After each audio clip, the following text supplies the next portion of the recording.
Here to discuss the rice revolution in West Africa and in Nigeria are Professor IDO EDWIN, a university don and a professor of Agroinformatics with a special interest in rice extension. Welcome to the show, Professor. Thank you. All right. Also with us in the studio is Mohammed Awal, RIFAN Vice President Northwest. Welcome to the show also, sir. Oh. Joining us via Zoom is Ambassador Aderigbe John Adekorede, consultant with RIFAN and Thailand on rice and agri-commodities. Welcome to the show. Thank you very much. Professor Ido, is there really a rice revolution in West Africa, or is this just good press? Yes, there's a revolution going on now, especially in Nigeria. Okay. With what we have seen from 2011, when we started discussing the conversation on rice, a value chain, and then the present government in Nigeria came on board and to push forward what was on ground in 2015 by the establishment of the Anchor Borrowers Program and recently the NISA. And aside that, there have been a lot of conversations. These conversations were promoted by different bodies, organizations in the country, especially international bodies. Okay. DFID, FAO, IFAD, many. So this was an amalgamation of efforts? Yes, with Rice Africa. And as we were discussing on the rice value chain, government also picked interest and government supported. And with the interest of government in the rice sector, we have seen a lot of changes, especially from 2015 with this administration support to the rice industry. I've seen a lot of change. All right, so there has been, so this is a real revolution, a real tangible revolution that we can measure. That's right. All right, so I'm going to, Mohammed Awal, I was going to ask you next. You are on ground, your people are on ground, you represent them. How did we get here from a very practical, from the rice growers' point of view? How do we get to this point? Well, it has been very difficult, at the same time very interesting journey. This journey started in 2015 with the launching of Anchor, and exactly 17th November 2015 in Kenya. Okay. Where farmers were supported with loans to cultivate rice. That is why it began. And from there, year on, it kept going up to today, where we are, that we are the #1 producers in Africa. That was formerly Madagascar, I believe. Yeah, around Madagascar. Egypt. So that's fantastic. All right. So this, from your point of view, the revolution is real. And it happened because, like you said, there was an amalgamation of efforts, and also the rice growers keyed into some of the government's policies that they had on ground. That's right. All right, so I'm going to ask Ambassador, please, the infographics, the information, the press and the numbers, do they actually meet? Can we really say that this is a real rice, this is a true rice revolution, if we weigh aside the figures that we have and the eventual things that are happening? Yes, it's following the trend since 2015 that the Anchor Borrowers Program was introduced. The Rice Farmer Association, RIFAN, a very serious decision by closing the borders of the country when they shut every borders from allowing goods to coming into our borders, discouraging local production of this crop. What it shows is Nigeria is in the right direction for food sufficiency, rice sufficiency in the nation. Professor Ido, I'm going to ask now.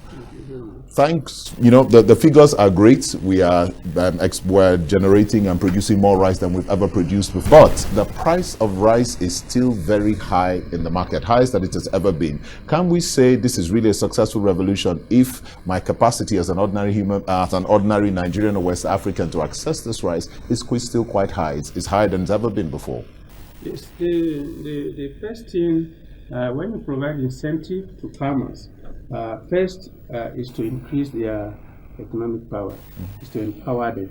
And as we increase the production and also integrated facilities and mechanized facilities are being used, then the price will drop. The price is not just going to drop within 1 year. So we are still expecting that. First of all, we are seeing increase in production.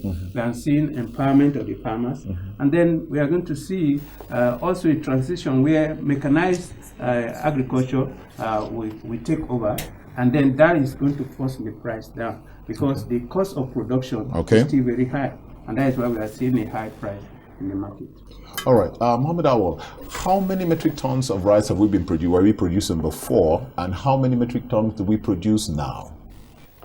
And if I might add an extra question, just to top it up, so you answer one time for all. How many metric tons do we need to produce to be fully rice sufficient? When we started in 2015, when President Muhammad Buhari launched ANOH in 2017, November 2015 in Kenya, the production was quite low. I cannot say exactly. Okay.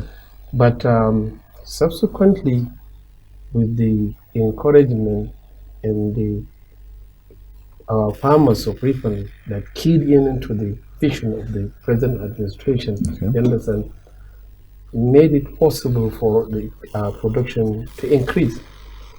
Before we are doing about between 2 million to 2.5 million metric ton per cycle. Now, it's just like we don't have even any. The season, we are doing from 2 seasons, dry and wet season. Now we're having about 3.5 million metric tons per cropping cycle. And we now have 3 cropping cycles. That is in the north part of the country. We have elongated dry season, so we have 2 cycles of dry season. Well, that's fantastic. Yes, and each one is estimated to produce about 3.5 million metric tons. But in the wet season in the northern part of the country, we have our production now goes up to about between 4.5 to 5 million metric tons. The same with the southern part of the country. They have elongated rainy season, so they produce twice during the wet season and once during the dry season. So you can see both the northern part and southern part of the country have the comparative advantage of producing 3 times in a year. Farmers, with the empowerment of the farmers, is such that the seasons are now you cannot even differentiate, because as they are harvesting, they are replanting. They are harvesting, they are planting. They are planting. Yes. So yes, I can say you seem like you wanted a comment, please. What you're saying is right, because the production level before 2015 was just about 2.5 million metric tons. And that has changed. And that is why we are calling it a revolution. So we are having 2.5 million metric tons per year. And then we're just adding, importing about 3 million metric tons. But now, with the production cycle, having 2-3 production cycles in a year, so you could imagine the difference. The difference is humongous. Yes. It's humongous. All right, Ambassador, with this huge output, increase in output of Nigeria's rice production, what is the effect on West African countries, other West African countries that Nigeria exports rice to? What is the effect? Okay, the effect to such economy is they now understand the very need for us to go regional wise. You know, in the African region, over time, they've been buying from countries like the Middle East, and then they've also been taking their rice from the Southeast Asia. But until recent times, I have some of my friends in places like Côte d'Ivoire and some other region. They are, right now as we speak, they are taking rice from Nigeria. Oh, wow. You see neighboring countries like Benin Republic signing memorandum memorandum of understanding with RAFAN, Rice Farmer Association, you see this is actually in good direction, good perspective for the African region to synergize its resources together to see how one can grow its economy. All right, Mohammed Awal, and I just wanted you to just touch on that a little bit from the perspective of the rice growers. Do we say that we have enough variety? Now, there's rice, there's a general rice everybody eats, but there are various varieties of rice. Some people prefer the brown, some people prefer the basmati, some people prefer the long grain rice. Do we have the required variety in Nigeria to halt importation? I think we have the required variety that most Nigerians consume. Okay. Which is the long grain rice. So, which is the one in production. Okay. Majorly. Okay. The rice produced in Nigeria majorly is long grain. Okay. Yeah, and that constitutes about 80% of the production. So, I think majority of Nigerians have what they need. Okay, yeah. Majority of Nigerians have what they need. And so the other ones are just optional. They are not really key, not really that important. Yes. For instance, the basmati rice is because some people have special interest. If you look at our own variety, like he said, the CP or the Paro 44, the long grain, our rice, the taste, the good cooking quality we have, the aroma, and even the nutritive value. So it's a give us that advantage, and that is why people are moving into what consumption of what we now call the homegrown rice. We don't call it local rice anymore. We change that narrative. Okay. So we have what homegrown rice. I like that. Homegrown rice. So I'm going to use that from now. And I think to add a little to what the professor just mentioned, you see, the foreign rice we consume in the past. We in the association will call it foreign disease because of the fact that it's a rice that has been in the silo mostly for 5, 6, up to 10 years that is being exported to Nigeria and being consumed by Nigerians. But what we have here is from farm to port. That's what we call it. Okay. Because immediately after the production, it is okay, you guys have a lot of very good slogans. Farm to port. I like that also. Yeah. After the production, it is milled immediately, maybe within 1 or 2 months. Okay. You understand? And then it's sent the rice is sent into the market for consumption. So the health value of the rice, the local rice, is very high. I think that's something we should market more aggressively because Nigerians are more health conscious these days. And I think with aggressive marketing of that farm to pot perspective, it's going to do very well. Ambassador, I'm going to ask, another thing I'm going to ask about is the quality. Sometimes we buy this homegrown rice and we find them a little sandy, stony, sometimes some species. Now that I really need to find out. Take too long to cook. While others cook normally. What can we do about standardizing quality? Because Nigerians don't really, a hungry man or a man with a budget doesn't care where the rice is coming from. He cares that it's right quality and that he can afford it. Okay, thank you on that. Before going to this reply, I would like to also mention that internationally, there's we have like 6 variety of grown rice internationally. You have what they call the omele rice. The omele rice is a variety of jasmine and basmati rice. Basmati from India and jasmine rice from Thailand. They also have what they call the white rice. You have the brown rice. You have the parboiled rice, which is what we commonly know here in Nigeria. We also have the gluten rice. Now, all of these rice contain their own nutrient quality, in their percentage. Okay. For the very question you put forward, the farm fresh, I call it the Nigerian farm fresh rice, just like the Rifan man mentioned. Yeah.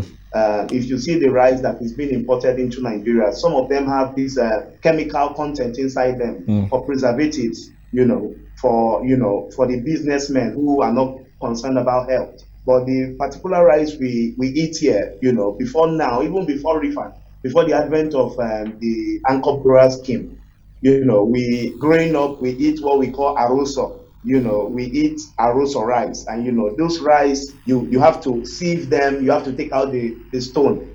And all of this, the reason why we have all of these issues is because of the milling process. You know, when at those years, we never had huge milling plants that are ready to, you know, mill the rice, avoid the rice, polish the rice, destone the rice. But in recent times, we now have, you know, huge milling facilities that are milling rice, you know, in Nigeria, you know, and the process entails destoning, which has always been a problem of the locally grown rice. Okay. We now have milling plants that are milling rice locally here, and that, you know, we have the whole process. So I think with the new idea of the refund president to come up with what they call the community milling program that they also have in Thailand, you know, whereby they can cut out the cost of transportation, cut out the cost of, you know, taking these paddies to a long distance before they can mill it. In Nigeria presently now, there are so many solutions to this problem. All right, because of time, I'm going to have to interject there, Prof. And I'm going to ask you a question that, in fact, one of our viewers on social media just sent in a message, said, okay, that they appreciate, they like the move, but they don't understand the rice pyramid that we have. We saw there with the president and the other day, coming from the airport road. What is it, and what statement are you trying to make? Can we go there and buy? Why do we have the rice pyramids? You see, rice pyramid was created to send a statement, to showcase what Nigerians can do for themselves. Okay. And this is clear by what we have in the rice pyramid. Okay. There are so many discussions, so many talks around it, okay, but anybody can go and see it for himself. It is real. It's a paddy rice. After showcasing the rice at the pyramid is being sold to the millers along the valley chain. They will now mill and then send it to the market. Hopefully at a reduced price. Professor, because of time, have we really reduced importation significantly? That's right. Because we're in 10 years down the line, we're talking about importation of 3 million metric tons. Yes. And today it has gone below 1 million. That is significant. In thousands. That is something to be proud of. So we have really done well in terms of reducing importation. All right, Professor. And if I would think that, you see, even the one that maybe is being smuggled, but from 2015, government has not issued 1 kobo for the importation of rice to anybody. And has not also allowed anybody even to use his own funds to import rice. So officially, as far as we're concerned, the importation is zero. Okay. And this can be attested by what happened during the COVID-19 lockdown. Yes. Throughout the period of the lockdown, the food is there, the rice is there in the market. This clearly shows that, our farmers are producing. So is the policy of this government really helped jumpstart, and also the assistance we got from this that's very important, from the Central Bank of Nigeria to the governor himself. Has tried so much to make sure that at least these Nigerian farmers have it easy. All right, Ambassador, 30 seconds, your last words. Okay, I would like to also want to mention about the prices of rice in the market. You see, when we want to compare ourselves with international community like the Vietnam rice market, the Indian rice market, where these rice are trooping into the Nigerian market. These guys has been into rice production for like 100 years. Like in Thailand, for example, have been exporting rice from Thailand 60 years ago. Nigeria is just in making this revolution just like 8 years back.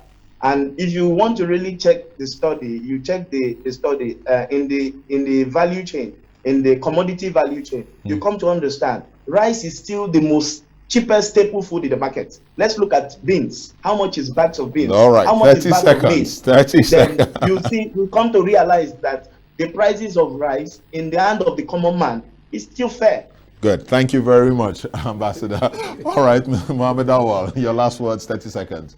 My last word is that we thank the government policies of President Muhammad Buhari, and then those that help us along the line, like the Central Bank of Nigeria, the Governor of Central Bank of Nigeria, the staff and the Research Institute, and all that we work with along the value chain to make us realize what we have today. And we hope and we are praying and are working hard by next season, God willing, what you see in the market. I'm looking forward to it, Professor. Will be really massive. Yeah. We want to advocate that the government should create a body that we call a Cluster Development Agency, and that will help to sustain the current production that we are having. We need this rice farmers. We need them to be aggregated, and also the processors, so that the off-takers will have a ready market, and then there will be this synergy will help us to sustain. So there should be a cluster development agency that the government should see to it, and then that will help to sustain our efforts. Thank you very much, Professor. Well, the rice revolution in West Africa and Nigeria, truly an impressive achievement. All right, thank you very much. Dennis from Surulere, thank you for sending your message. Kola from Ogun, Danladi from Kebbi. We have a message from Ghana. We have several of them. I promise we'll take all of your messages next week, because right now we have to do something very important. From all of us here in the studio, we say have a lovely weekend. From the director, the producer, the camera crew, have a lovely one. See you same time next week.